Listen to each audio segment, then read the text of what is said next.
بسم اللہ الرحمن الرحیم۔ ناظرین، ڈاکٹر سرور صاحب کو کون نہیں جانتا جن کی بتائی ہوئی ہر پیشنگویات سے ثابت ہو رہی ہے، چاہے وہ پاکستان کے، اسلام کے یا پھر سعودی عرب کے حوالے سے ہی کیوں نہ ہو۔ لیکن آپ کی پاکستان اور اسلام کے متعلق کیا خدمات ہیں؟ آپ نے کتنی کتابیں لکھی؟ آپ کو کس ستارہ امتیاز سے نوازا گیا؟ ضیاء الحق کی مجلس شورا چھوڑنے کی آپ نے کیا وجہ بتائی؟ یہی نہیں، جب امریکہ نے طالبان پر حملہ آور ہونے میں پاکستان کی مدد مانگی تو اس وقت آپ نے پرویز مشرف کو کیا صلاح دی؟ ڈاکٹر اسرار احمد ایک ممتاز پاکستانی اور مذہبی اسکالر تھے جن کا ہندوستان، مشرقی وسطی اور امریکہ میں کافی حد تک فین فالوئنگ تھی۔ ڈاکٹر اسرار احمد 26 اپریل 1932 کو پنجاب کے حصار میں اگروال خاندان میں پیدا ہوئے۔ آپ ایک مقامی ہائی اسکول سے گریجویشن کرنے کے بعد آپ سن 1950 کنگ ایڈورڈ میڈیکل یونیورسٹی میں شرکت کے لیے لاہور چلے گئے، جہاں آپ نے MBBS کی ڈگری 1954 میں حاصل کی۔ اس کے علاوہ 1965 میں جامعہ کراچی سے اسلامک اسٹڈیز میں ماسٹر کی ڈگری حاصل کی۔ آپ نے تحریک آزادی میں مسلم اسٹوڈنٹ فیڈریشن کے لیے مختصر طور پر کام کیا۔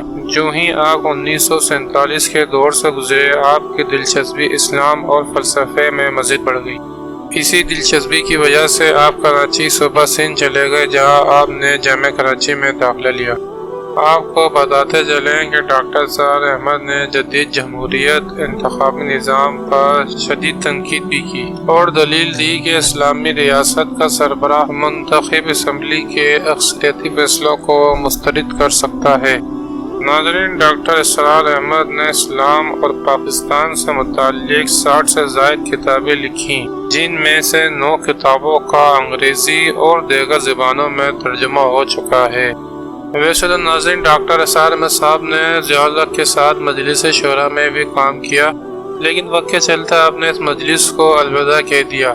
جنرل ضیاء الحق کی مجلس شورا سے نکلنے کی وجہ یہ تھی کہ جب ضیاء الحق نے کہا کہ یہ میرے پولیٹیکل پروسیس کا آغاز ہے، اس پر اسرار احمد صاحب نے کہا کہ اب جو یہاں بیٹھا ہے وہ آپ کا پولیٹیکل الائی ہے، آپ کا ساتھی ہے۔ یہ پوزیشن میں قبول کرنے کو تیار نہیں، میں صرف مشورہ دینے کے لیے تو آ سکتا ہوں۔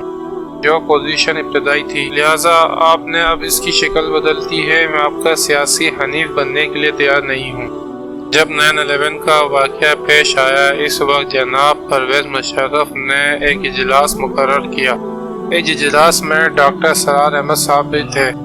جب جناب پرویز مشرف نے ڈاکٹر اسرار احمد صاحب کی رائے مانگی تو اس پر ڈاکٹر اسرار احمد صاحب نے کہا کہ آپ نے اس وقت طالبان کے خلاف امریکہ کا اعلی کار بننا پسند کیا ہے۔ اس وقت اسرار احمد صاحب نے پرویز مشرف کو 3 باتیں گنائی۔ یہ عدل و انصاف کے اصول کے خلاف ہوگا، دوسرا یہ کہ یہ غیرت اور حمیت کے خلاف ہوگا، اور تیسری بات یہ کہی کہ یہ اللہ پاک کے دین اسلام کے خلاف بغاوت ہوگی، اس لیے کہ ایک مسلمان ملک کے خلاف غیر اسلامی ملک کے کہنے پر آپ منہ پھیر لیں گے۔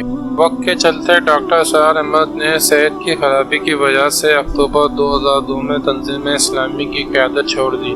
انہوں نے حافظ عاقب سعید اپنے بیٹے کو تنظیم کا امیر 2002 سے 2020 تک مقرر کیا، جن سے تنظیم کے تمام رفقا نے بیعت کی۔ ڈاکٹر اسرار احمد 14 اپریل 2010 کی صبح 78 سال کی عمر میں لاہور اپنے گھر دل کا دورہ پڑنے سے انتقال کر گئے۔ آپ کافی عرصے سے دل کے مریض تھے۔ آپ کی وفات کا ذکر پاکستان کے بڑے انگریزی اخبار نے کیا۔ انجمن خدمت القرآن تنظیم، اسلامی تحریک خلافت جیسی کئی تنظیموں کے بانی ڈاکٹر اسرار احمد صاحب کے پاکستان، ہندوستان اور خلیجی ممالک میں پیروکار تھے۔ ناظرین، ڈاکٹر اسرار احمد صاحب کا پاکستان کے بڑے انگریزی اخبار نے جدید جمہوریت اور انتخابی نظام کے بارے میں ان کے خیالات کا تبصرہ بھی کیا۔ آپ کی خدمات میں سے سب سے بڑی خدمات یہ ہے کہ آپ نے سعودی عرب جیسے ملک میں قرآن پر مبنی اسلامی فلسفہ میں دلچسپی پیدا کرنے کی کوشش کی، جس پر آپ کی تقریباً 4 دہائیاں گزر گئیں۔ ناظرین، ڈاکٹر اسرار احمد کے لیے ایک بات کہنا چاہوں گا کہ ڈاکٹر اسرار احمد صاحب اپنی زندگی کو ہر طرح کی عیش و عشرت کے ساتھ گزار سکتے تھے۔ کیونکہ آپ نے وقت کے بادشاہوں کے ساتھ کام کیا، لیکن جیسے ہی ان حکمرانوں نے اپنا راستے سے منہ پھیرا، آپ نے ان کے ساتھ مزید کام کرنے سے منع کر دیا، جس کی بدولت اللہ پاک نے آپ کو اتنی عزت سے نوازا کہ اب بھی لوگ آپ کے کام اور نام کی قدر کرتے ہیں۔ اللہ پاک سے دعا ہے کہ اللہ پاک ہمیں بھی عمل کی توفیق دے، آمین۔